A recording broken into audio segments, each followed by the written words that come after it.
જો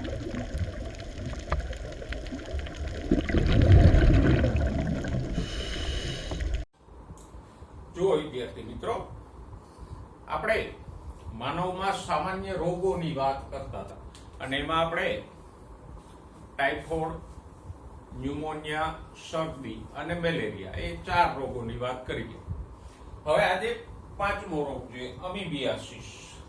એ આમ તો જવલ્લે થતો રોગ છે, ભારતમાં એ ઓછો જોવા મળે, પણ એ પ્રજીવજન્ય રોગ છે.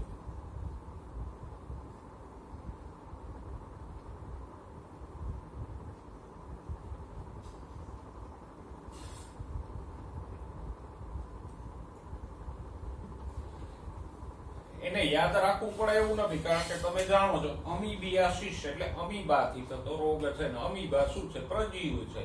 તો સહેલાઈથી યાદ રહી જાય એવું છે. અમીબિયાસિસ, અમીબા પ્રજીવ છે, તો પ્રજીવજન્ય રોગ છે.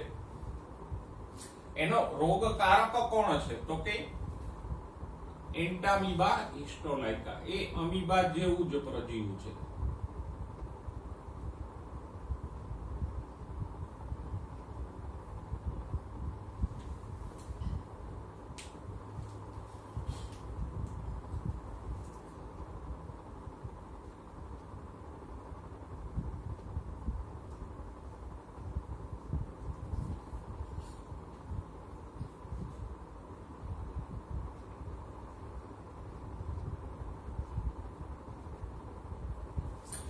તો આ અમીબિયાસિસ કોનાથી થાય?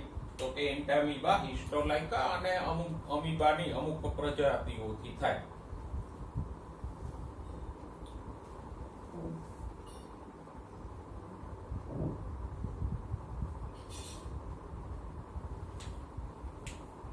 એનો ફેલાવો કેવી રીતે થશે?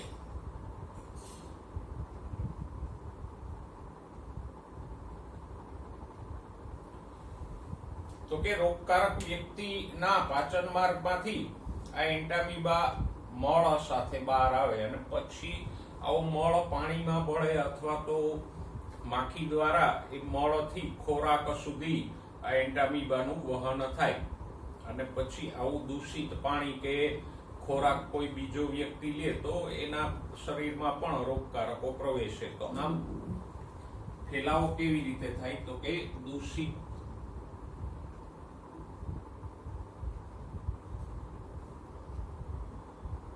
પાણી કે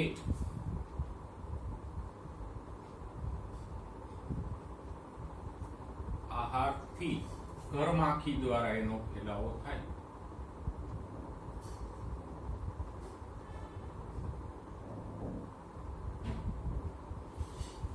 દૂષિત મળ ઉપર માખી બેસે, પછી એ માખી ખોરાક ઉપર બેસે, શાકભાજી, ફળ વગેરે ઉપર, ને પછી એને જો વ્યવસ્થિત સાફ કર્યા વગર બીજો કોઈ વ્યક્તિ લે આવો ખોરાક હતો એને પણ થશે.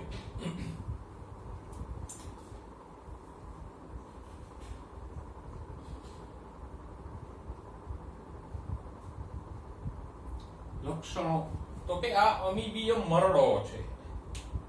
એમિબોઇક ડિસેન્ટ્રી. મરડો એટલે એમ કહી શકીએ કે લાંબા સમયના ઝાડા હોય તો એને મરડો કહેવાય. તો એ સ્વાભાવિક છે, પાચન સંબંધિત, પાચન તંત્ર સંબંધિત અસરો કરશે. જો એના લક્ષણોમાં તો કે કબજિયાત થાય,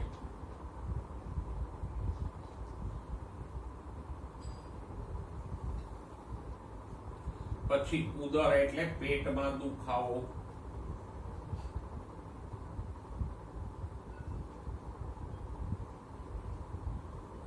કે ખેંચાણ એટલે વીટ આવવી. પણ આ લક્ષણો એકાદ બે દિવસને બદલે લાંબો સમય રહે. સામાન્ય ડિસેન્ટ્રી હોય, સામાન્ય ડાયેરિયા હોય, ઝાડા હોય તો એમાં એકાદ બે દિવસ વ્યક્તિને તકલીફ રહે, પણ અહીંયા આ લક્ષણો છે લાંબો સમય રહેશે. પેટમાં દુખવું, ખેંચાણ થવું, કબજિયાત રહેવું, અને એનાથી આગળ રોગ વધે તો મળમાં અતિશય શ્લેષમાં આવે. કારણ કે આંતરડાને ચેપ લાગે એટલે આંતરડું છે શ્લેષ્મનો સ્ત્રાવ વધારશે. શ્લેષ્મ છે પછી શ્વાસ માર્ગમાં હોય કે કંઠનળીમાં હોય કે આંતરડામાં હોય એ એક પ્રકારનું રોગ પ્રતિકારક તંત્રનો જ હિસ્સો છે. તો ચેપ લાગે આંતરડામાં એટલે શ્લેષ્મનો સ્ત્રાવ વધશે ને એ શ્લેષ્મ મળ સાથે આવશે. તો આમ રોગ વધે તો મળમાં અતિશય શ્લેષ્મ આવે અને મળમાં રુધિરની ગાંઠો જોવા મળે.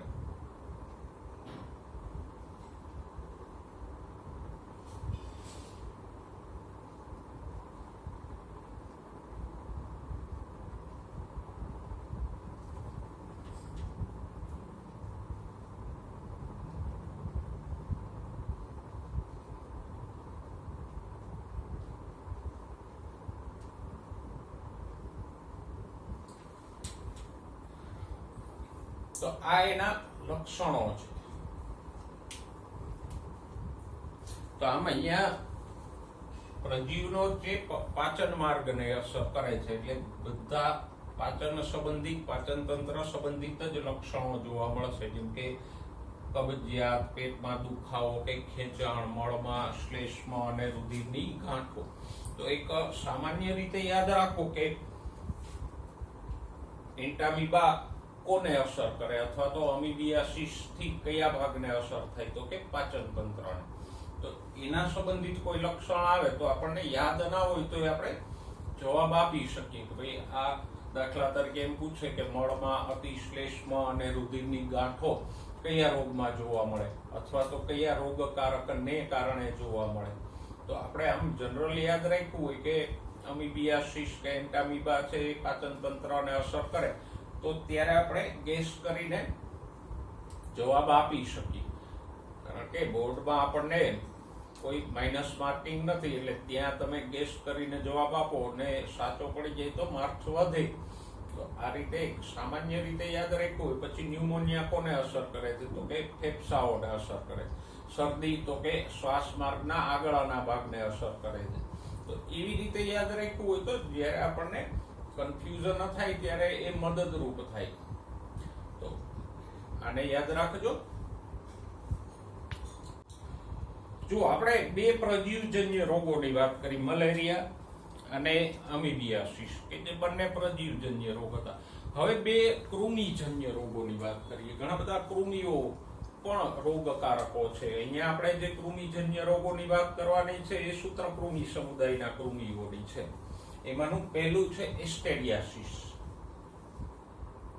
તો એસ્કેરિયા એ જેને આપણે કરમિયા કહીએ એ છે કે જે એકદમ તાંતણા જેવા ગોળ અને નાના હોય. તો આ એસ્કેરિયા નામના કરમિયાથી થતા રોગોને આપણે શું કહીએ, એસ્કેરિયાસિસ. તો એનો રોગકારક કોણ થશે,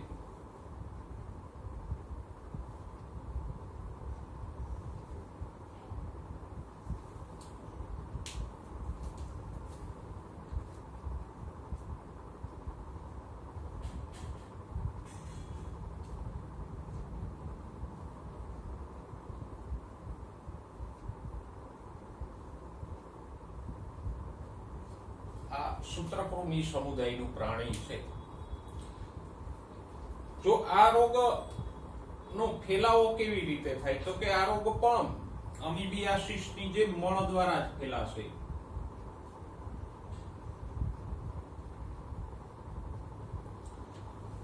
જેમ ચેપી વ્યક્તિના મળ સાથે આ કૃમિઓ બહાર આવે અને પછી એ નાના કૃમિઓ પાણી દ્વારા કે ગરમાખી દ્વારા ખોરાકમાં ફેલાય અને પછી આવું પાણી કે ખોરાક બીજો કોઈ વ્યક્તિ લે એટલે એને રોગ લાગુ પડે.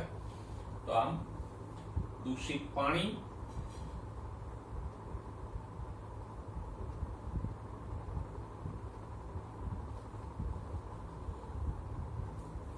કે દૂષિત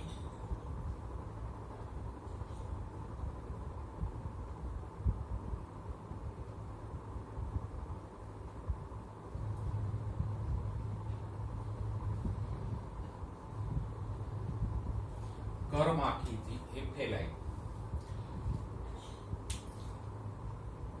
એના લક્ષણો કયા છે, તો કે આંતરિક રક્તસ્રાવ થાય એટલે કે ઇન્ટરનલ બ્લીડિંગ થાય, સ્નાયુઓમાં દુખાવો થાય, તાવ આવે, પછી એનેમિયા એટલે હિમોગ્લોબિનનું અને રક્તકણોનું પ્રમાણ ઘટતું જાય અને આંતરમાર્ગમાં અવરોધ આવે, કારણ કે હેસ્ટેરિયા છે સ્નાયુઓમાં, રુધિર વાહિનીઓમાં અને પાચન માર્ગમાં ફેલાશે.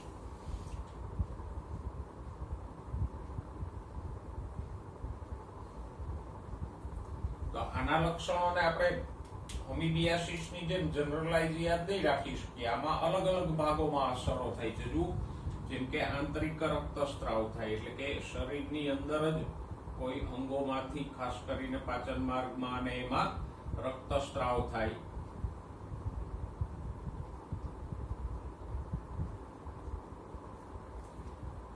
સ્નાયુઓમાં ચેપ લાગે એટલે સ્નાયુઓમાં દુખાવો થાય.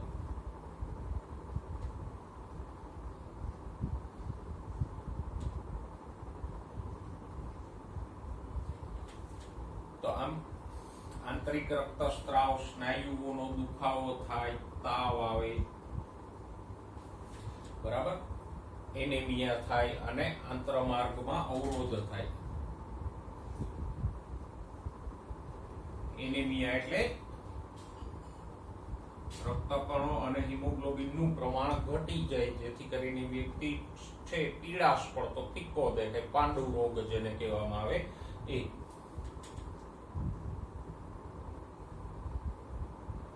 તો એનિમિયા થાય અને આંતરમાર્ગમાં અવરોધ ઉભો થાય, એટલે પાચન સંબંધિત તકલીફો થાય, કબજિયાત થાય.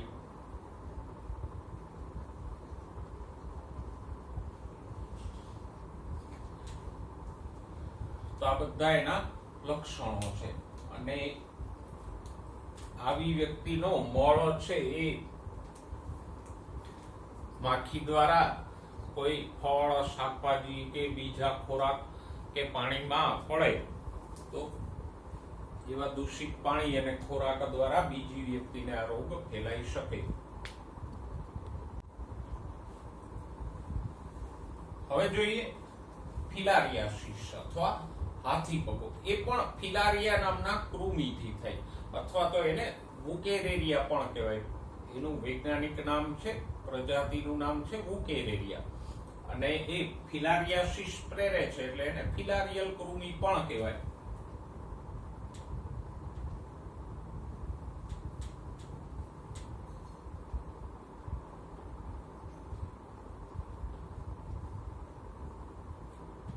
તો ફિલારિયાસિસનો રોગવાહક કોણ છે?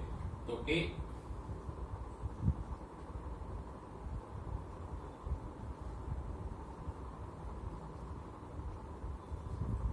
ફિલારિયલ કૃમિ. એ ફિલારિયા પ્રેરે છે એટલે ફિલારિયાસિસ પ્રેરે છે એટલે ફિલારિયલ કૃમિ કીધું. એનું વૈજ્ઞાનિક નામ છે વુકેરેરિયા.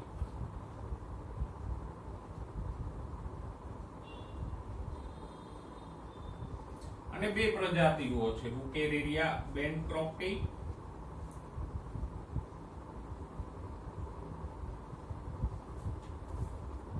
અને બીજી પ્રજાતિ છે વુકેરેરિયા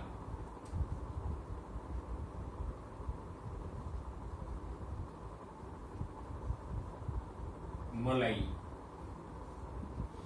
તો વુકેરેરિયાની આ બે જાતિઓથી ફિલારિયાસિસ એટલે કે હાથી પગાનો રોગ થાય.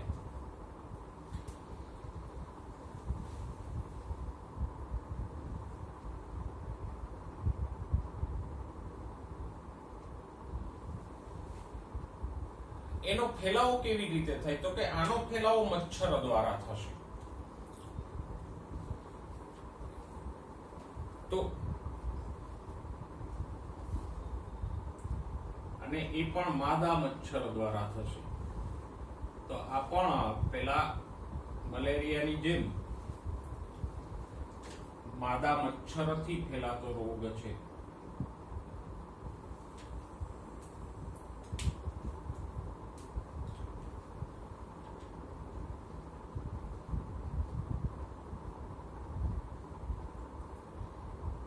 ફિલારિયાસિસના લક્ષણો કયા છે? તો કે એમાં એક તો દીર્ઘકાલીન સોજો આવે, ખાસ કરીને પગના ભાગે, નીચેના ભાગોમાં. દીર્ઘકાલીન એટલે લાંબા સમયનો.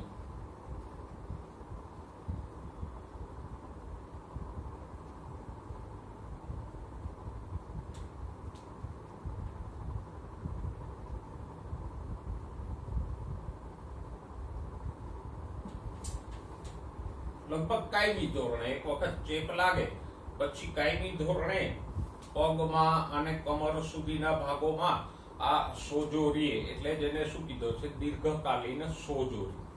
અને ત્વચા છે ગળીમય થઈ જાય. અને સામાન્યતઃ આ કૃમિઓ છે લસિકા વાહિનીઓમાં ફસાઈ જાય અને લસિકા વાહિનીઓમાં અવરોધ પેદા કરે, એટલે લસિકા વાહિનીઓ ફૂલે અને ધીરે ધીરે લસિકા વાહિનીઓ ફૂલે, એને કારણે પગમાં સોજો આવે અને સોજાથી પગ એકદમ જાડા થઈ જાય, હાથી જેવા. તો અહીંયા પગ છે સોજીને જાડા હાથીની જેમ થઈ જાય, એટલે જ આ રોગને ગુજરાતીમાં આપણે હાથી પગો કહીએ છીએ. આ ઇન્ફેક્ટ આપણા વિસ્તારોમાં હાથી પગાનું પ્રમાણ ઓછું છે. આ રોગ છે એટલો ભયંકર નથી કે એનાથી માણસનું કોઈ મૃત્યુ થાય એવી સંભાવનાઓ નથી, પણ હાથી પગા સાથે સંકળાયેલી મુશ્કેલી એ છે, ફિલારિયાસિસ સાથેની મુશ્કેલી એ છે કે એક વખત એ લાગુ પડે પછી એની કોઈ દવા નથી કે એને કોઈ સારવારથી મટાડી નથી શકાતો, એટલે પછી એ વ્યક્તિના પગ છે કાયમી સોજેલા જ રહે. અને પછી આવા સુજેલા અને કરચલી વાળા પગને કારણે દાદર કે એવા ત્વચાના રોગો થાય, પ્લસ વ્યક્તિને હાલવા ચાલવામાં મુશ્કેલી થાય અને સંકોચજન્ય પણ થાય. આવા ફૂલેલા પગ સાથે વ્યક્તિ સમાજમાં કે જાય આવે તો એને સંકોચ થાય. તો આમ આ રોગની સૌથી મોટી મુશ્કેલી હોય તો એ આ છે કે એક વખત એ લાગુ પડે પછી એને મટાડી નથી શકાતો અને એને કારણે વ્યક્તિને કાયમીની થોડીક તકલીફ રહે, સામાન્ય દુખાવો, અને એના કરતા વધારે સામાજિક રીતે એ આ રોગ છે સંકોચજન્ય થાય. એટલે વર્ષમાં એક વખત સરકાર દ્વારા જે ફિલેરિયા ડે ઉજવવામાં આવે અને એ સમયે 3 જાતની ગોળીઓ છે લોકોને ફ્રી આપવામાં આવે, વિતરણ કરવામાં આવે. તો એ ગોળી લેવી હિતાવહ છે, જેથી કરીને આ ફિલેરિયા છે લાગુ ન પડે. વર્ષમાં એક વખત એ ગોળીઓ લઈ લો તો આખું વર્ષ પછી ચેપ ન લાગે. એટલે જ સરકાર દર વર્ષે એક વખત, ખાસ કરીને જ્યાં હાથી પગાના કેસો વધારે હોય એવા વિસ્તારોમાં, આ ગોળીઓનું મફત વિતરણ કરવામાં આવે. તો એ ગોળીઓ લેવાથી ફિલારિયાથી બચી શકાય. આ રોગમાં મુશ્કેલી ક્યારે થાય તો કે ઘણી વખત એ જનનાંગોને પણ અસર કરે.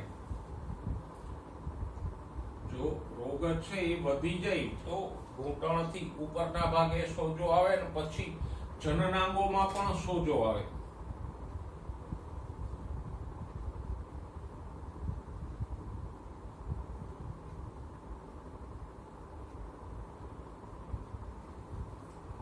અને જનનાંગોને અસર કરે તો મોટી વિકૃતિઓ સર્જાય.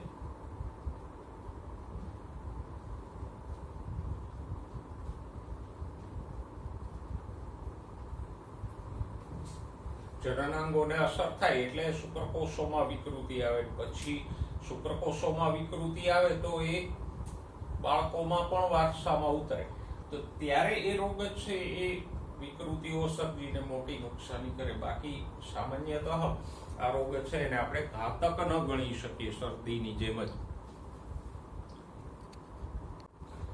જો આપણે વાયરસજન્ય રોગો જોયા, બેક્ટેરિયાજન્ય રોગો જોયા, પ્રજીવજન્ય રોગો મેલેરિયા અને એમિબિયાસિસ જોયા, કૃમિજન્ય રોગો એસ્કેરિયાસિસ અને ફિલારિયાસિસ જોયા.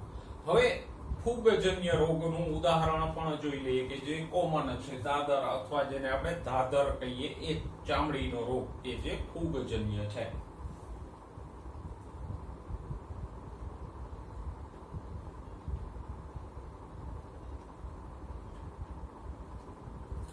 તો એનો રોગકારક કયો છે તો કે ફૂગજન્ય રોગ છે તો ફૂગથી આ રોગ થાય. કયું? માઇક્રોસ્પોરમ, પછી ટ્રાઇકોફાઇટોન, એપિડર્મોફાઇટોન, એવી ફૂગથી થાય.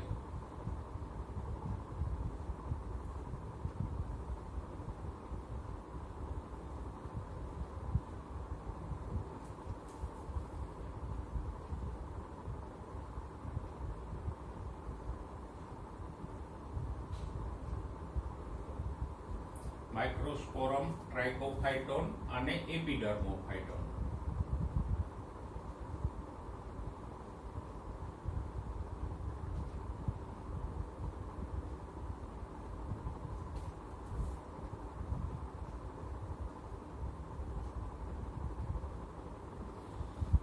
તો આ ફૂગ છે એ આવા રોગો પેદા કરે, અને દાદર છે એ સામાન્ય રોગ છે.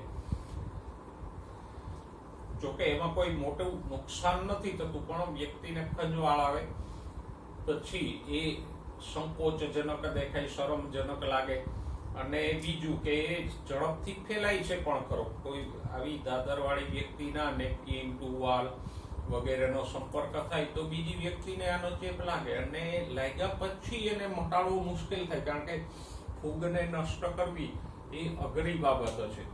એક થોડોક સમય એની ઉપર કોઈ દવા કે લગાવવામાં આવે તો એ મટી જાય, પણ એના બીજાણુઓ ચામડીમાં રહીએ એટલે દવા બંધ કર્યા પછી થોડાક સમય પાછો પણ ચેપ થવાની સંભાવના રહીએ ખરી. તો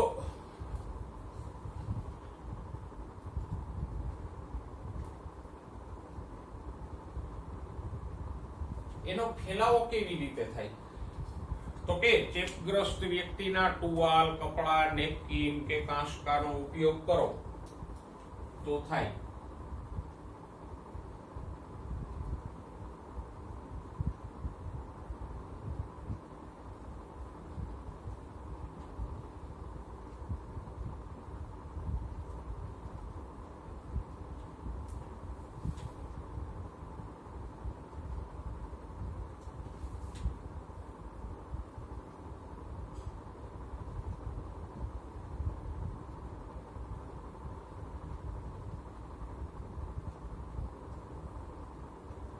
આમ ચેપગ્રસ્ત વ્યક્તિની કોઈ વસ્તુ છે એ આ દાદરના સંપર્કમાં આવી હોય, એને સાફ કર્યા વગર બીજો કોઈ વ્યક્તિ ઉપયોગમાં લે તો ફેલાય. એના લક્ષણો કયા છે દાદરના? તો કે દાદરના લક્ષણોમાં સલ્કીય ઉજરડા, એટલે કે ત્વચા આમ જાડી અને ભીંગળા જેવી તિરાડો વાળી થઈ જાય. જાણીએ છીએ કેટલા ભાગમાં એક ચકામું થઈ જાય, દાગ પડી જાય લાલ જેવો, એની કિનારીએ નાની નાની ફોલ્લીઓ થાય, અને દાગ વાળી ત્વચા છે જાડી અને આમ તિરાડો વાળી થઈ જાય. તો આવા સલ્કીય ઉજરડા એટલે કે તિરાડો વાળા અને છોલાઈ ગયા હોય એવા લાલ ભાગો થઈ જાય.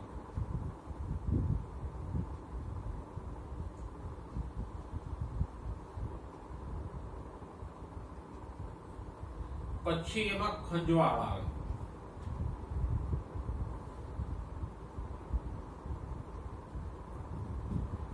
સહેજે સ્પર્શ થાય એટલે તરત ત્યાં ખંજવાળ ચાલુ થઈ જાય.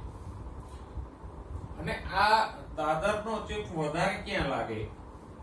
તો કે જ્યાં વધારે પરસેવો રહેતો હોય એવા ભાગોમાં. દાખલા તરીકે જુઓ, સ્કેલ્પ એટલે કે આ શિરો ત્વચા છે, માથાની ચામડી કે જેમાં વાળને કારણે પરસેવો રહેતો હોય તો એમાં વધારે ચેપ લાગે. પછી આ ગરદનના ભાગે કે જ્યાં વાળમાંથી પરસેવો સતત આવ્યા કરતો હોય તો ત્યાં લાગે. પછી આ આંગળીઓની, પગ કે હાથની આંગળીઓની ગળીઓમાં, પછી બગલના ભાગે, જાંઘના ભાગે.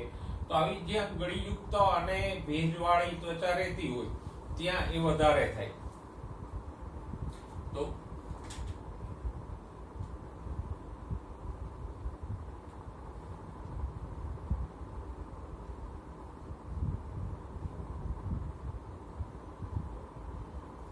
નખ, પછી આંગળીની ગળીઓ,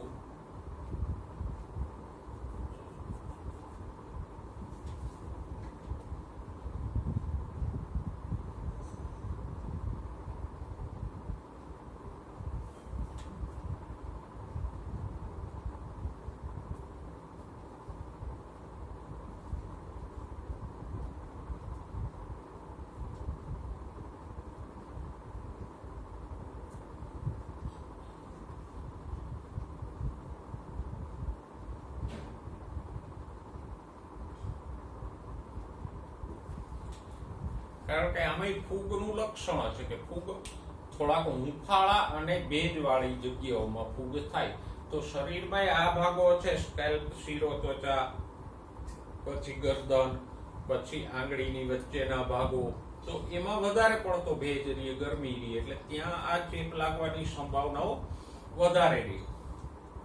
ઓકે, તો અહીંયા ત્વચા શુષ્ક થઈ જાય અને એમાં ખંજવાળ આવે, રતાશ પડતા દાગ પડી જાય. બાકી કોઈ મોટું નુકસાન આ રોગથી થતું નથી.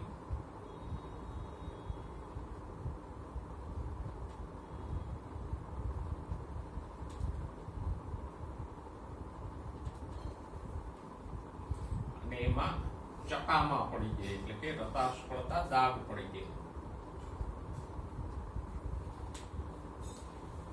દાદર જેવા જ બીજા ત્વચાના રોગો છે, ખસ, ખરજવું, એ પણ સામાન્ય આ જ રીતે હોય છે. ખરજવામાં પણ ચકામા થઈ જાય, ત્વચા જાડી ને ગળીમય થઈ જાય અને ખંજવાળ આવે.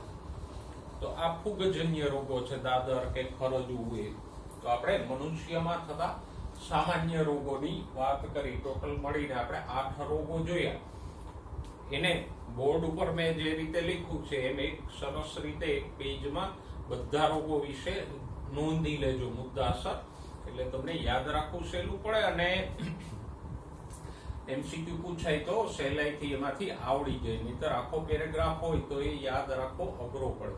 તો આ બધા રોગોને તમારી નોટમાં વ્યવસ્થિત રીતે નોંધ કરી લેજો. હવે રોગને ફેલાતા અટકાવવાના ઉપાયો. આપણે જે કઈ રોગો જોઈએ એ કોઈને કોઈ વાહક દ્વારા ફેલાય છે, તો એને અટકાવવા માટે શું કરવું જોઈએ? તો કે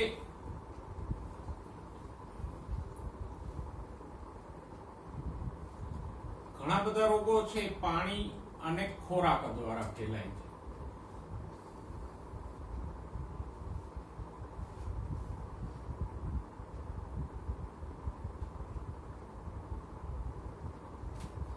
તો આ પાણી અને ખોરાક દ્વારા ફેલાતા રોગો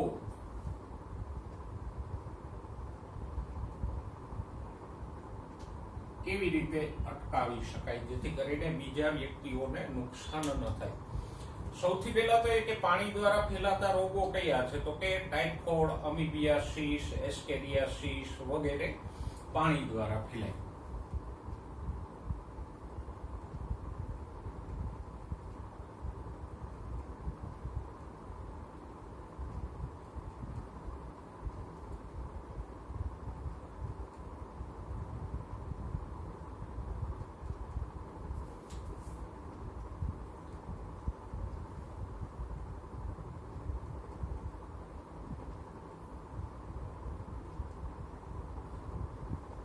પાણી દ્વારા ફેલાતા રોગો કયા છે? ટાઇફોઇડ, અમીબિયાસ, ખોરાક અને પાણી દ્વારા. તો કે ટાઇફોઇડ, અમીબિયાસિસ, એસ્કેરિયાસિસ અને આ જે પાણી દ્વારા ફેલાતા રોગો છે એમાં ઘરમાખી છે એ પણ રોગનું મળથી ખોરાક સુધી વહન કરી છે. તો આવા રોગોને અટકાવવા માટે શું કરવું જોઈએ? તો કે 2 વસ્તુ. એક તો વ્યક્તિગત સ્વચ્છતા.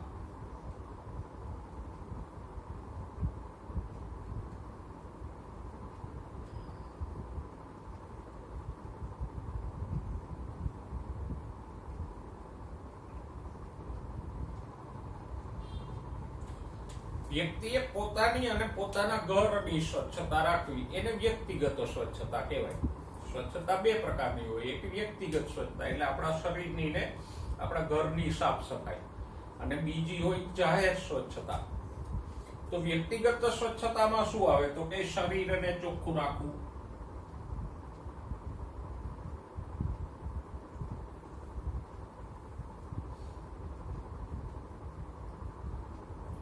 નિયમિત રીતે નાહવું, ધોવું, હાથ ધોવા, એ બધું, નખ કાપવા વગેરે એ વ્યક્તિગત સ્વચ્છતાનો પહેલો પાયો છે.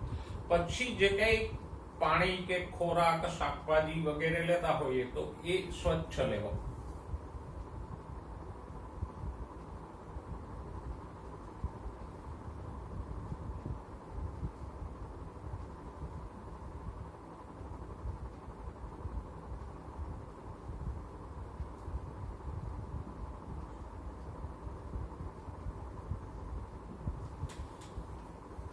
અને કોરોના કાળમાં તો એ ખાસ જરૂરી બની ગયું છે. બહારથી તમે કંઈ પણ લાવો, શાકભાજી, ફળ, દૂધ વગેરે, તો એને સારી રીતે સાફ કરી એક દિવસ હવામાં સૂકવી અને પછી લેવા જોઈએ. શક્ય હોય તો એને ગરમ પાણીથી ધોઈ નાખવા. તો આ સમયમાં તો એ ખાસ જરૂરી છે. અને ખોરાકમાં બહારનો ખોરાક છે, કોઈ રેસ્ટોરન્ટ કે ત્યાંથી અથવા તો બીજા એપ દ્વારા ઓનલાઈન મંગાવેલો ખોરાક છે, એ તો આ સમયમાં બિલકુલ ન લેવો. તો આ બધી બાબતો છે આજના સમયમાં તો ખાસ જરૂરી છે. પછી બીજું છે જાહેર સ્વચ્છતા રાખવી.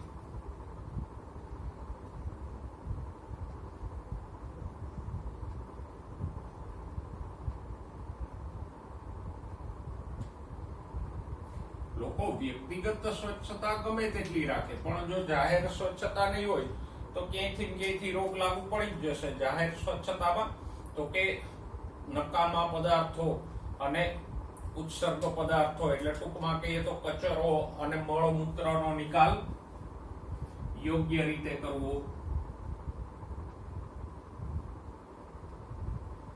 આજુબાજુમાં ક્યાંય કચરાના ઢગલા ન કરવા.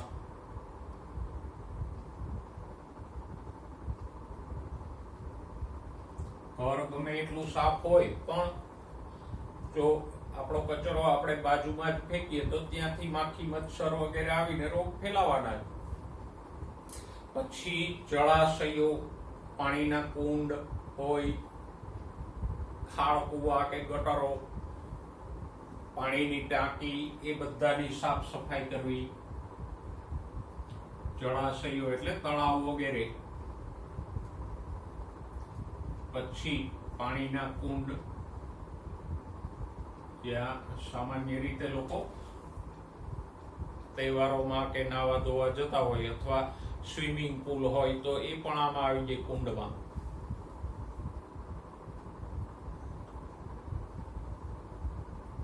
ખાળ કુવા કે ગટરો. પછી પાણીની ટાંકી વગેરેની સફાઈ કરવી.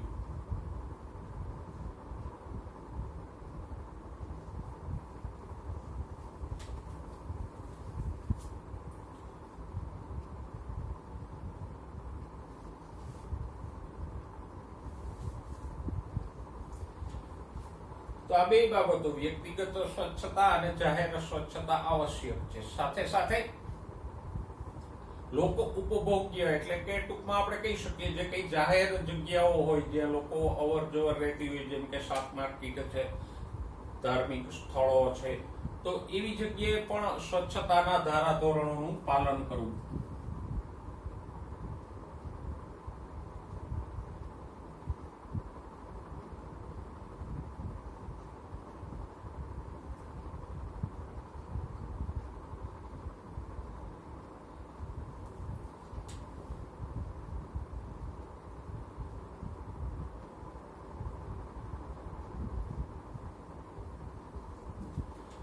અને આ સ્વચ્છતા છે એ આપણને બધે કામ આવશે. એ ફક્ત પાણી દ્વારા ફેલાતા રોગોથી નહીં, બીજા રોગોથી પણ આપણને બચાવે છે. તો આ આપણે પાણી દ્વારા ફેલાતા રોગોની વાત કરી. પછી હવા દ્વારા ફેલાતા રોગોની વાત કરીએ તો હવા દ્વારા ફેલાતા રોગોમાં કોણ આવે? તો કે શરદી અને ન્યુમોનિયા.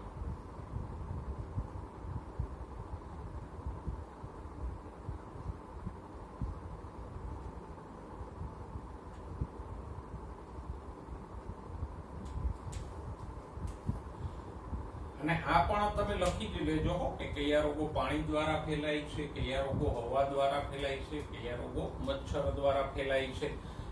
રોગકારક અલગ વસ્તુ છે અને એનો વાહક અલગ વસ્તુ છે. જેમ કે મેલેરિયાનો રોગકારક કોણ છે? પ્લાઝ્મોડિયમ નામનું પ્રજીવ. પણ એનો વાહક કોણ છે? એનોફિલિસ માદા મચ્છર છે. તો એ વાહક જુદો છે અને રોગકારક જુદો છે. અહીંયા આપણે વાહકોની મુખ્યત્વે વાત કરીએ છીએ. તો હવા દ્વારા ફેલાતા રોગો કયા છે? તો કે ન્યુમોનિયા અને ટાઇફોઇડ.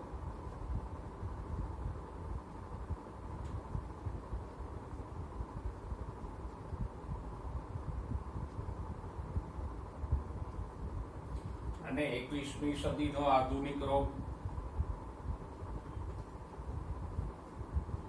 કોરોના, એ પણ આમ છીંક દ્વારા કે ઉધરસ દ્વારા જ ફેલાય છે. તો એમાં આ બધા ઉપાયો તો કરવા જ, શારીરિક સાફ સફાઈ, હાથ ધોવા વગેરે કરવા, પણ સાથે સાથે રોગગ્રસ્ત વ્યક્તિઓએ ઉપયોગમાં લીધેલી વસ્તુઓનો ઉપયોગ ટાળવો. તો આનાથી બચવા માટેનો ઉપાય શું છે? તો કે રોગગ્રસ્ત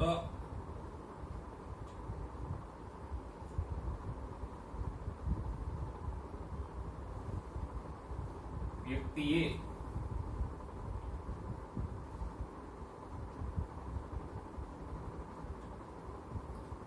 ઉપયોગમાં લીધેલ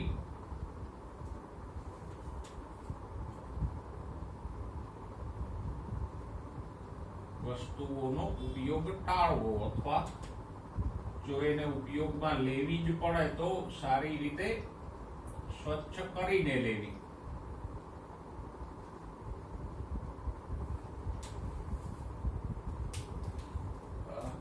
ન્યુમોનિયા એ ટાઇફોઇડ નહીં, હવે શરદી, ન્યુમોનિયા, શરદી, કોવિડ એ બધા હવા દ્વારા ફેલાતા રોગો છે. સાથે સાથે વધારાના ઉપાયો તો આપણે જાણીએ જ છીએ, માસ્ક પહેરવા, હાથ નિયમિત રીતે ધોતા રહેવા. હવે મચ્છર દ્વારા ફેલાતા રોગોની વાત કરીએ.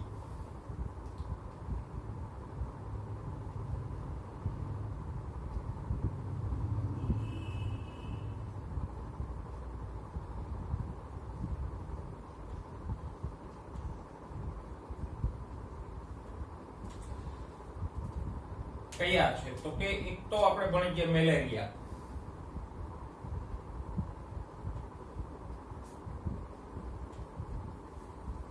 કોના દ્વારા ફેલાય? તો કે એનોફિલિસ માદા મચ્છર દ્વારા ફેલાય. આ પણ યાદ રાખજો, મચ્છરની કઈ પ્રજાતિ કયો રોગ ફેલાવે છે?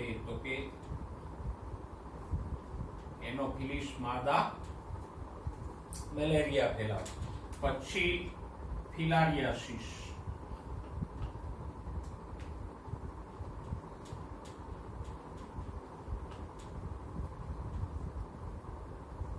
કોના દ્વારા ફેલાય છે? તો કે ક્યુલેક્સ માદા દ્વારા.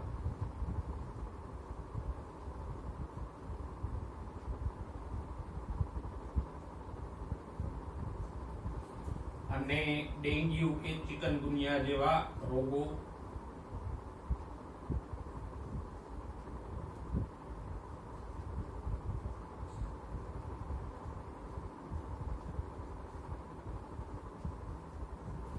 એડિસ ઇજિપ્તી દ્વારા ફેલાય.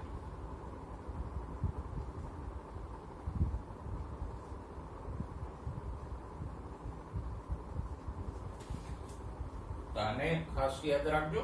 મેલેરિયા કોના દ્વારા ફેલાય છે? એનોફિલિસ માદા દ્વારા, નર નહીં. એવી જ રીતે ફિલારિયાસિસ કે હાથી પગો કોણ ફેલાવે છે? ક્યુલેક્સ માદા. અને ડેન્ગ્યુ કે ચિકનગુનિયા એડિસ ઇજિપ્તી મચ્છરથી ફેલાય. આના નિયંત્રણ માટે શું કરવું જોઈએ? તો કે એ પણ આપણે જાણીએ છીએ, આસપાસ પાણી જમા ન થવા દેવું, ક્યાંય પાણીના ખાબોચિયા ન ભરાવા દેવા,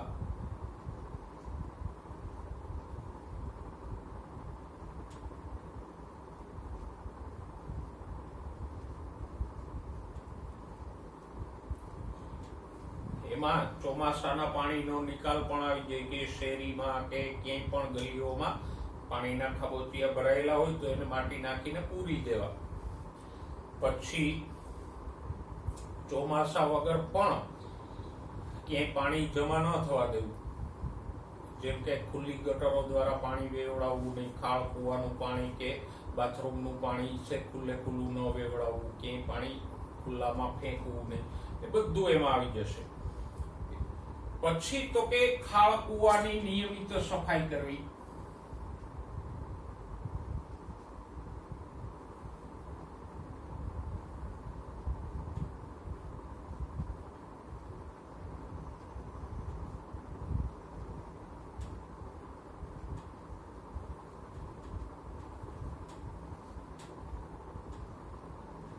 એમાં દવાઓ નાખીને એને નિયમિત સાફસૂફ કરવા, ખાળ કુવા કે ટાંકીઓને. પછી જે કઈ પાણી ભરાય એવી વસ્તુઓ હોય, જેમ કે કુલરની ટ્રે,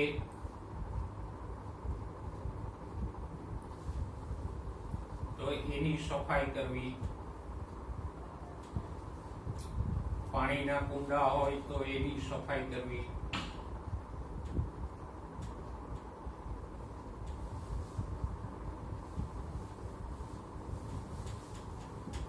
મચ્છરદાનીનો કે મોસ્કીટો રેપેલેન્ટનો ઉપયોગ કરવો, એમાં સૌથી હિતાવહ મચ્છરદાનીનો ઉપયોગ છે, કારણ કે એ કોઈ કેમિકલ ફેલાવતી નથી. જ્યારે અગરબત્તી કે પેલા લિક્વિડ્સ વગેરે આવે છે તો એમાં અમુક પ્રકારના કેમિકલ્સ હોય કે જે આપણા શ્વાસમાં પણ જઈ શકે, એટલે વધારે મચ્છર હોય તો મચ્છરદાનીનો ઉપયોગ હિતાવહ છે. સાથે સાથે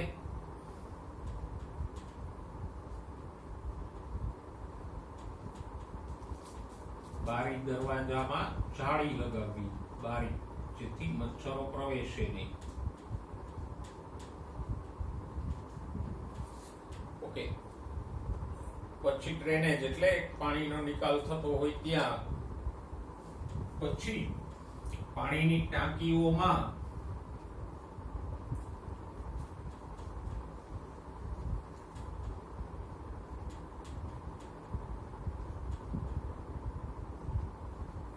ગેમ્બુસિયા માછલીઓ નાખવી.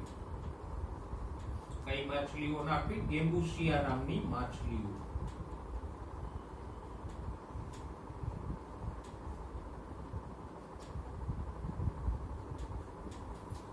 આ એક નાનકડી એવી માછલી હોય, અને સામાન્ય તમે ક્યાંય જોશો તો તમારા ગામના અવાળા કે એવી જગ્યાઓ હશે તો એની અંદર આ માછલીઓ હશે. એ નાની નાની માછલી હોય અને મચ્છરના લાર્વાઓને અને ઈંડાઓને ખાઈ જાય. એટલે આવા જે અવાળા કે ભોજ કે કુંડ હોય તો એમાં એ મચ્છર ન થવા દે. તો એ માછલીનું નામ યાદ રાખજો. કઈ માછલીને ઉપયોગમાં લેવી? ગેમ્બુસિયા નામની માછલીને ઉપયોગમાં લેવી. તો આપણે અલગ અલગ રીતે ફેલાતા રોગોને અટકાવવાના ઉપાયો જોયા. ઉપાયોમાં તો ખાસ કઈ નવું નથી, નીચલા ધોરણોમાં તમે ભણી ગયા, અને સરકાર આજુબાજુમાં વર્તમાન પત્રો વગેરે દ્વારા આ બધા ઉપાયોની જાહેરાત કરતી જ હોય છે, એટલે બધા ઉપાયો આપણા સાંભળેલા જ છે. પણ આને યાદ રાખજો કે પાણી અને ખોરાક દ્વારા ફેલાતા રોગો કયા છે, હવા દ્વારા ફેલાતા રોગો કયા છે, મચ્છર દ્વારા ફેલાતા રોગો કયા છે. મચ્છર દ્વારા ફેલાતા રોગો, ભાઈ કયો રોગ કયા પ્રકારના મચ્છરથી ફેલાય છે? આપણી પાસે 3 પ્રકારના મચ્છર છે, તો કયા મચ્છર દ્વારા કયો રોગ ફેલાય એને યાદ રાખજો. ઉપાયો તો તમને પૂછે તો સહેલાઈથી આવડી જાય, અને આમ મુદ્દાસર લખીને યાદ રાખજો એટલે સહેલું પડશે. રોગોને અટકાવવા માટે એક વધારાનો ઉપાય જે સામાન્ય રીતે સરકાર તરફથી કરવામાં આવે છે એ છે રસીકરણ. અને આજે જુદા જુદા રોગોની રસીઓ શોધાઈ. એડવર્ડ જેનરે સૌથી પહેલા શીતળાની રસી શોધી.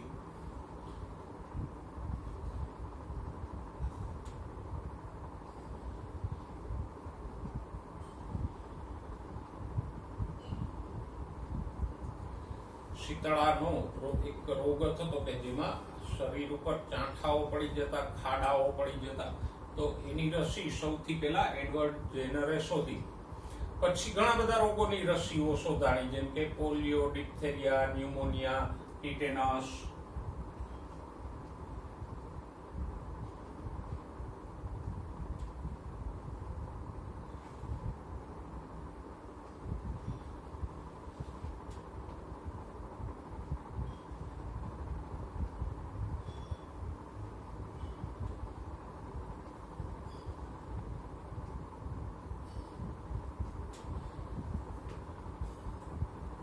હાલના સમયમાં કોરોનાની રસીઓ પણ બજારમાં આવી છે.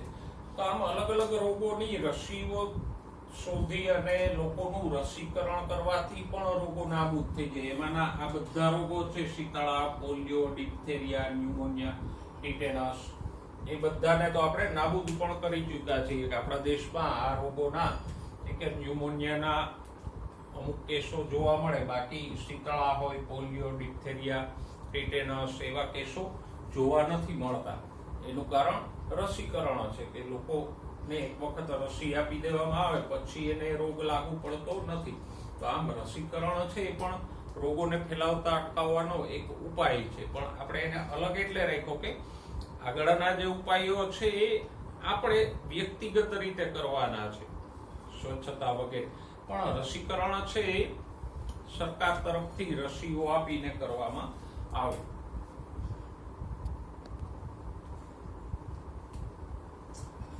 હવે વાત કરીએ પ્રતિકારકતા અથવા રોગ પ્રતિકારકતા, જેને કહેવાય ઇમ્યુનિટી. આજકાલ તો આ શબ્દ છે બધાના મોઢે સાંભળવા મળે કે ઇમ્યુનિટી વધારવા માટે લોકો જુદા જુદા પ્રકારના ઉકાળાઓ, ચ્યવનપ્રાશ વગેરે વગેરેનું સેવન કરતા થઈ ગયા છે. તો પ્રતિકારકતા એટલે કે ઇમ્યુનિટી. આમ જુઓ તો આપણા શરીરમાં રોજે રોજ કોઈને કોઈ રોગકારકો જતા જ હોય, જેમ કે ન્યુમોનિયાના કે બેક્ટેરિયા કે શરદીના વાયરસ છે હવામાં હોય. આપણે સામાન્યતઃ ક્યાંય સ્પર્શ કરતા હોય તો આપણા શરીરમાં કોઈને કોઈ રોગકારકો જતા જ હોય, પણ એમ રોજે રોજ વ્યક્તિને કોઈ રોગો લાગુ નથી પડતા. એનું કારણ એ છે કે રોગકારકો જો વધારે માત્રામાં ના હોય તો આપણા શરીરમાં એક રોગ પ્રતિકારક તંત્ર હોય, એ આ આવેલા રોગકારકોનો નાશ કરી નાખે. ને સામાન્યતઃ કાં તો રોગ પ્રતિકારકતા નબળી હોય અથવા રોગકારકો વધારે માત્રામાં આવે તો જ આપણને રોગ થાય. નહીતર આપણું રોગ પ્રતિકારક તંત્ર છે આવા રોગકારકોનો નાશ કરી નાખે ને રોગ થવા ન દે. તો આમ મનુષ્યના શરીરમાં એક રોગ પ્રતિકારક તંત્ર હોય, ઇમ્યુન સિસ્ટમ હોય, એ આપણે જાણીએ છીએ, અને એ આ રોગકારકોનો પ્રતિકાર કરે, એનો નાશ કરે અને આપણને રોગોથી બચાવે. તો હવે ચેપ્ટરમાં આપણે આ રોગ પ્રતિકારક તંત્ર અને રોગ પ્રતિકારકતાની ચર્ચા કરશું. પહેલો પોર્શન હતો કે માનવમાં સામાન્ય રોગો અને એને અટકાવવાના ઉપાયો, એ આપણે પૂરો કર્યો. હવે બીજા પાર્ટમાં આપણે રોગ પ્રતિકારક તંત્ર, ઇમ્યુન સિસ્ટમની ચર્ચા કરશું. ઓકે, જો સમય અનુસાર વાત નીકળી છે ઇમ્યુનિટી વધારવાની, તો ઇમ્યુનિટી વધારવી એ જરૂરી છે, પણ એવું નથી કે ઇમ્યુનિટી કંઈક રાતોરાત કે એક અઠવાડિયામાં વધી જશે માણસની. સારી ઇમ્યુનિટી કેળવવા માટે નિયમિત રીતે આપણું જીવન છે એ વ્યવસ્થિત હોવું જોઈએ, તો જ સમય જતા ઇમ્યુનિટી વધે. કોઈ 5 દિવસ ઉકાળા પીવાથી કે એવું કોઈ કરવાથી ટૂંકા સમયગાળામાં ઇમ્યુનિટી એમ ઝડપથી ન વધી જાય. એના માટે 15 દિવસ કે મહિનાનો સમય લાગે. તો પ્રતિકારકતા, ઇમ્યુનિટી વધારવા માટે સૌથી પહેલું હોય તો સ્વચ્છ અને સંતુલિત આહાર લેવો, ખોરાક લેવો કે જેમાંથી આપણને પૂરતા પ્રમાણમાં પ્રોટીન્સ, વિટામિન્સ વગેરે મળી રહે. કારણ કે રોગ પ્રતિકારકતાનો અગત્યનો ઘટક હોય તો એ છે એન્ટીબોડી.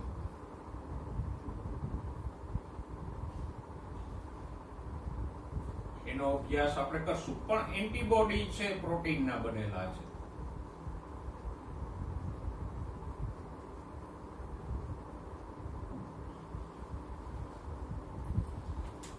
તો પછી શરીરમાં એન્ટીબોડી ડેવલપ કરવા માટે જરૂરી છે કે આપણે જે ખોરાક લઈએ એમાં પૂરતા પ્રમાણમાં પ્રોટીન હોય. તો કઠોળ, દૂધ એવો પ્રોટીન સભર ખોરાક લઈ શકાય. એનાથી આગળ ખોરાકમાંથી આપણને પૂરતા પ્રમાણમાં વિટામિન્સ અને ખનિજો મળી રહેવા જોઈએ. તો આમ સંતુલિત અને પ્રોટીનયુક્ત ખોરાક લેવો એ પહેલી વાત છે. સાથે સાથે નિયમિત જીવન જીવવું, સમયે ખાઈ લેવું, યોગ્ય સમયે ઊંઘ લેવી પૂરતા પ્રમાણમાં, શરીરને સ્વચ્છ રાખવું, એ બધી બાબતો જરૂરી છે. અને એ ઉપરાંત હળવો વ્યાયામ કે યોગ પ્રાણાયામ કરવા, તો શરીર વધારે સ્વસ્થ રહે. તો આમ સંતુલિત આહાર, નિયમિત જીવનશૈલી, કસરત કે યોગનો અભ્યાસ કરવો, અને એ ઉપરાંત આપણા આયુર્વેદના શાસ્ત્રમાં ઘણી બધી બાબતો છે કે જે વ્યક્તિને સ્વસ્થ જીવન જીવવામાં અને એનું રોગ પ્રતિકારક તંત્ર સારું કરવામાં મદદરૂપ થતી હોય. દાખલા તરીકે એમાંનો એક પદાર્થ આપણે જે વારંવાર સાંભળતા હોય એને લેતા હોઈએ એ છે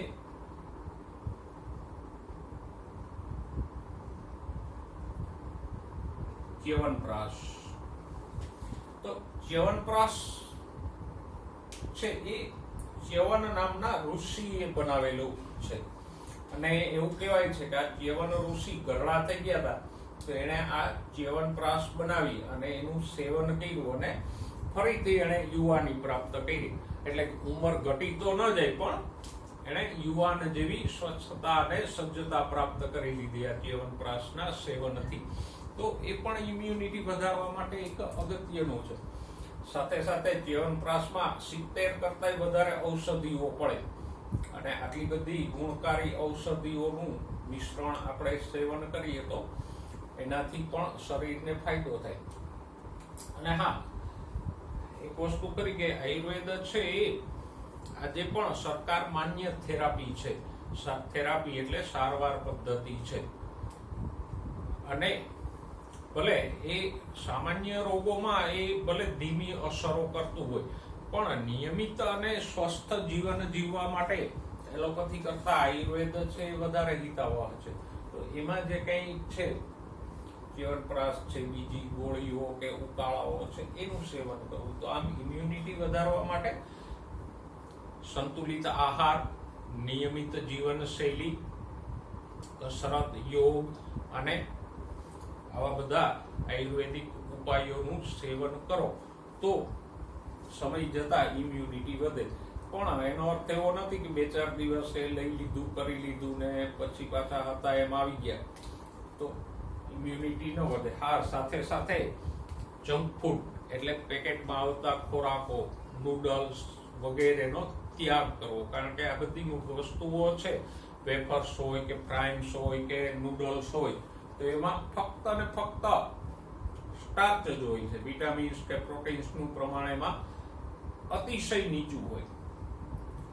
તો એવા પદાર્થો કે જે મેંદામાંથી બનેલા છે કે બટાકામાંથી બનેલા છે અને વાસી છે, પેકેટના છે, એનો ત્યાગ કરવો ને એનું પ્રમાણ શક્ય એટલું ઘટાડવું. તો આ બધી બાબતો આજના સમયમાં વ્યક્તિને સ્વસ્થ રહેવા માટે લાભકારક છે. ઓકે, તો આટલી વાત પછી આગળ વધીએ પ્રતિકારકતામાં. તો આપણે વાત કરી ગયા કે વ્યક્તિના શરીરમાં રોગ પ્રતિકારક તંત્ર હોય. પ્રતિકારકતા 2 પ્રકારની છે. એક છે જન્મજાત પ્રતિકારકતા,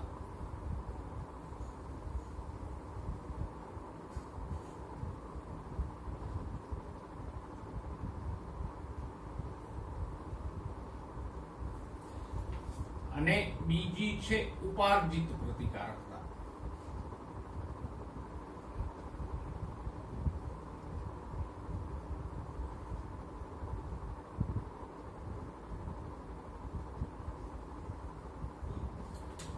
જન્મજાત પ્રતિકારકતા એટલે જન્મજાત શબ્દ જ સૂચવે છે જે જન્મથી જ વ્યક્તિમાં હાજર હોય એવી પ્રતિકારકતા.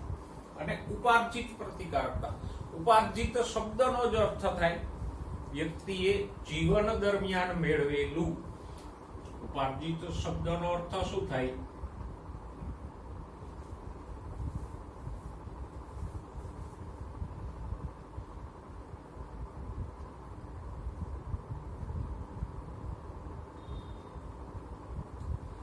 જીવન દરમિયાન જે કંઈ મેળવવું હોય, જેમ કે આપણે 11મા ધોરણના 21મા ચેપ્ટરમાં ભણી ગયા પરાવર્તી ક્રિયાના 2 પ્રકારો, જન્મજાત અને ઉપાર્જિત પરાવર્તી ક્રિયાઓ. તો જીવન દરમિયાન જે કંઈ પ્રતિકારકતા મળે જન્મ પછી એને ઉપાર્જિત પ્રતિકારકતા કહીશું. તો ઉપાર્જિત શબ્દનો અર્થ યાદ રાખજો, જીવન દરમિયાન મેળવેલું. કારણ કે હજી પણ આગળ આવશે 7મા ચેપ્ટરમાં લેમાર્કનો ઉપાર્જિત લક્ષણોના વારસાનો સિદ્ધાંત. તો તો પ્રતિકારકતા બે પ્રકારની હોય, જન્મજાત પ્રતિકારકતા અને ઉપાર્જિત પ્રતિકારકતા. પહેલા આપણે જન્મજાત પ્રતિકારકતાની વાત કરીએ તો એ જન્મથી જ વ્યક્તિમાં હોય એટલે જેને જન્મજાત પ્રતિકારકતા કહીએ.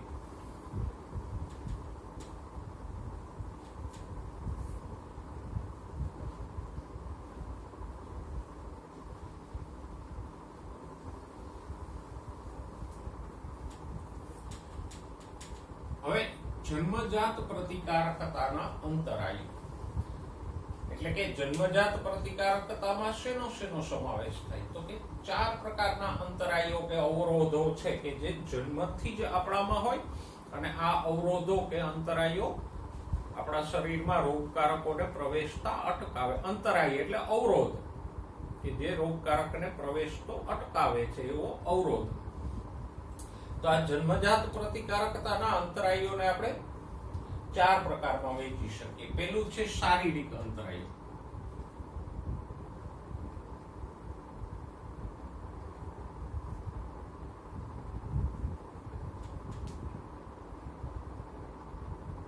એને ભૌતિક અંતરાયો પણ કહેવાય.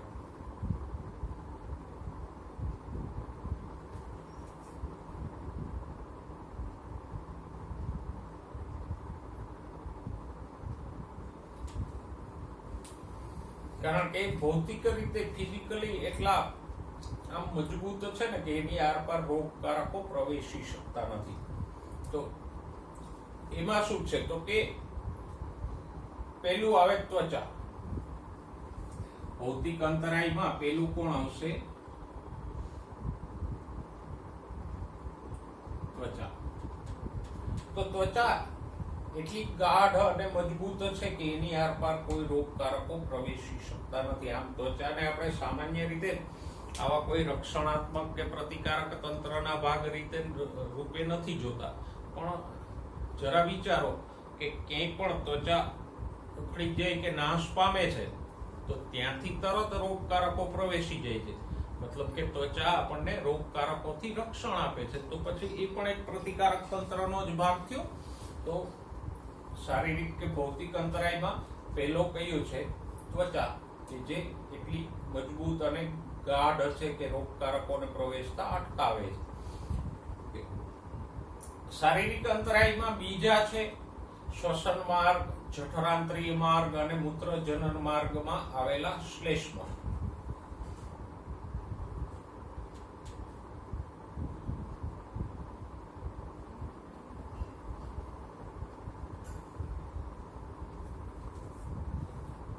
જઠર આંતરીય માર્ગ એટલે પાચન માર્ગ, જઠર અને આંતરડું.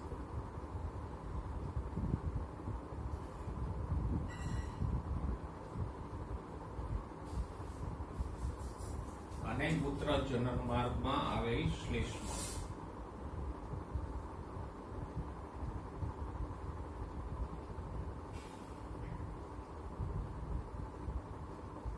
શ્લેષ્મ એટલે ચિકાસયુક્ત પદાર્થ. તો આપણે જાણીએ છીએ અહીંયા શ્વાસ માર્ગમાં શ્લેષ્મ હોય તો હવાની સાથે કોઈ રોગકારકો જાય તો એ શ્લેષ્મમાં ચોંટી જાય અને પછી એનો શરીરની બહાર નિકાલ થઈ જાય. તો આ શ્લેષ્મ છે એ પણ એની ચિકાસને કારણે રોગકારકોને શરીરમાં પ્રવેશતા અટકાવે. તો ઉપાર્જિત પ્રતિકારકતાનો પહેલો અંતરાય કયો છે? શારીરિક અંતરાય કે ભૌતિક અંતરાય. એમાં બે ભાગોનો સમાવેશ થાય કે ત્વચા અને શ્લેષ્મ.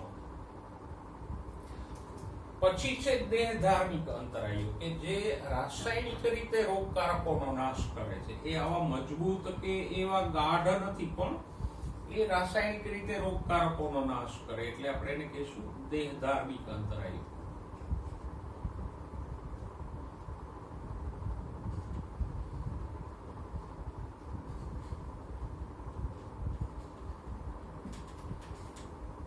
કયા છે તો કે જો જઠરમાંનું એસિડ,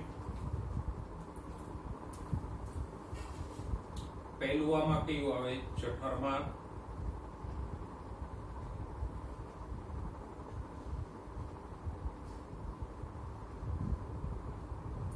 આપણા જઠરમાં મંદ HCl નો સ્ત્રાવ થાય કે જે ખોરાકમાં આવેલા જીવાણુઓનો નાશ કરે છે. પછી મુખની લાળ એટલે કે લાળ રસ હોય, અશ્રુ વગેરેમાં જે લાઇસોઝાઇમ હોય એ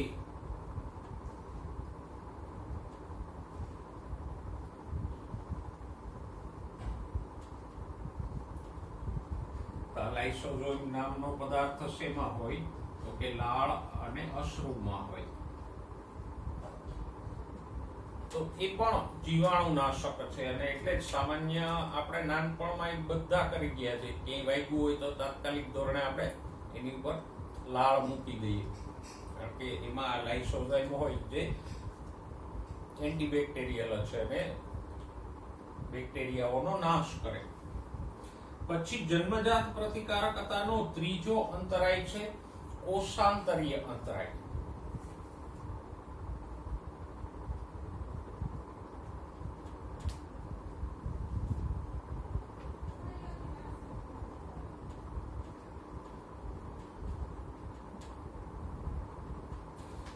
કોષાંતરીય અંતરાય એટલે એવા કોષો કે જે રોગકારકોનો નાશ કરે છે. તેમાં સામાન્ય કોણ આવે?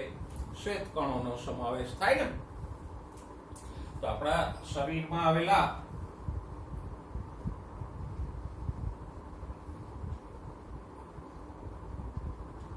શ્વેત કણ નામના કોષો છે આ રોગકારકોનો નાશ કરે. એમાં પણ ખાસ કરીને ન્યુટ્રોફિલ્સ અને મોનોસાઇટ્સ જેવા ભક્ષક કોષો છે આમાં અગત્યની ભૂમિકા ભજવે છે. પછી એક છે પોલીમોર્ફોન્યુક્લિયર લિમ્ફોસાઇટ.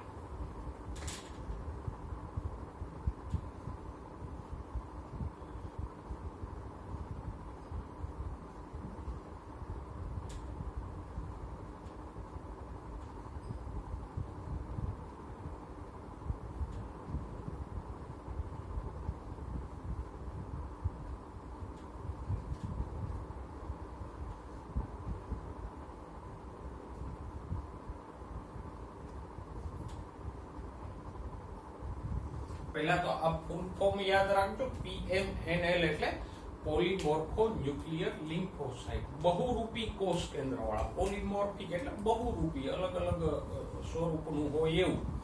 તો બહુરૂપી કોષ કેન્દ્ર વાળા લિમ્ફોસાઇટ એટલે લસિકા કણો. પછી આવશે ભક્ષક કોષો. એ પણ એક પ્રકારના શ્વેત કણો જ છે, એક કેન્દ્રી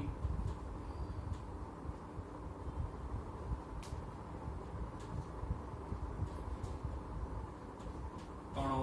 પછી તટસ્થ કણો,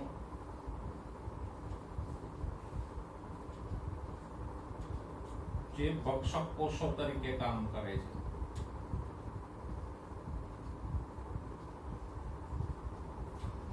અમીબાની જેમ ખોટા પગો લંબાવી અને વાયરસ કે બેક્ટેરિયાનું ભક્ષણ કરી દે, તો એ ભક્ષક કોષો છે. પછી લસિકા કોષો છે એ મારક કોષો છે.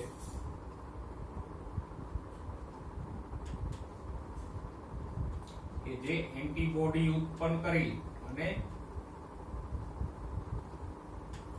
રોગકારકનો નાશ કરે, તો એ નૈસર્ગિક મારક કોષો, કિલર સેલ છે.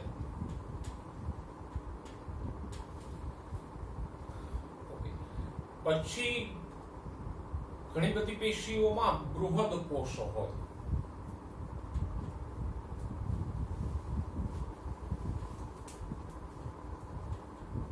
એ પણ મારક કોષો જ છે, પણ એ મોટા કદના હોય.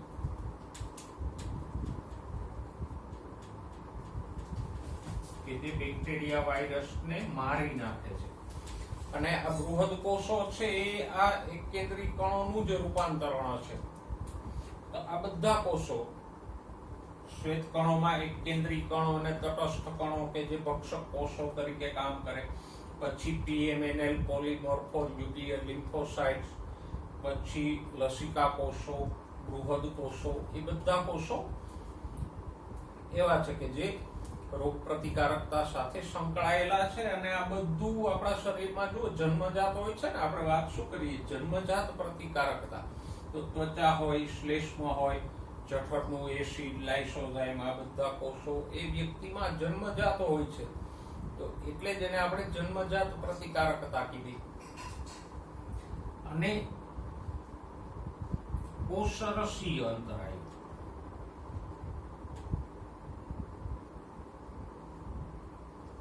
ચોથો અંતરાય છે કોષરસીય અંતરાય, એટલે કે કોષની અંદર ઉત્પન્ન થતા પદાર્થો. કોષરસીય એટલે કોષરસમાં, કોષની અંદર ઉત્પન્ન થતા અમુક પદાર્થો કે જે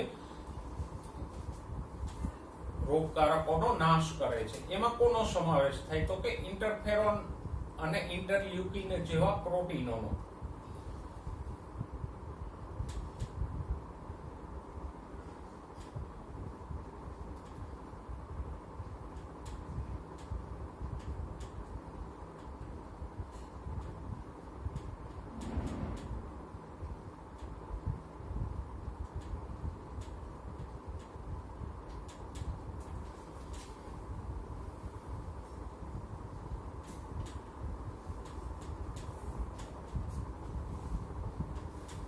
અને આ ઇન્ટરફેરોન કે ઇન્ટરલ્યુકિન જેવા પ્રોટીનો છે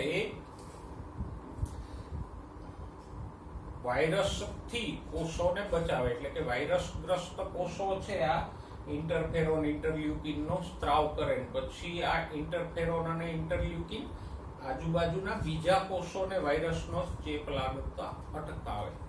તો આ પ્રોટીનો કોષની અંદર ઉત્પન્ન થાય છે એટલે આપણે એને કોષરસીય અંતરાય કીધા. યસ, એક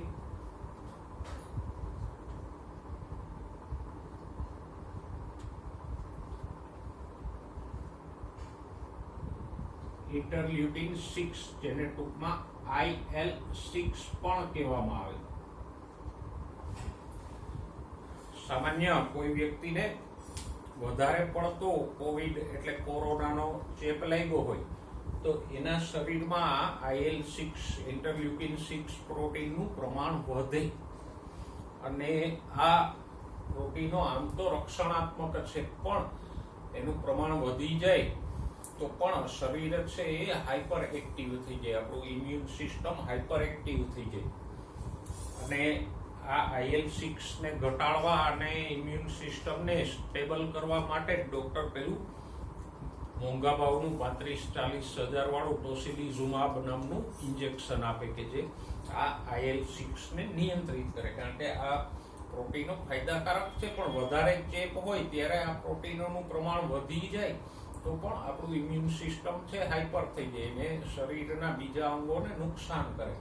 તો આજે તમે સાંભળ્યું હશે ઘણા બધા કોવિડના પેશન્ટ્સને આવું ઇન્જેક્શન આપવામાં આવે ટોસિલિઝુમાબ કે જે બહુ મોંઘું હોય.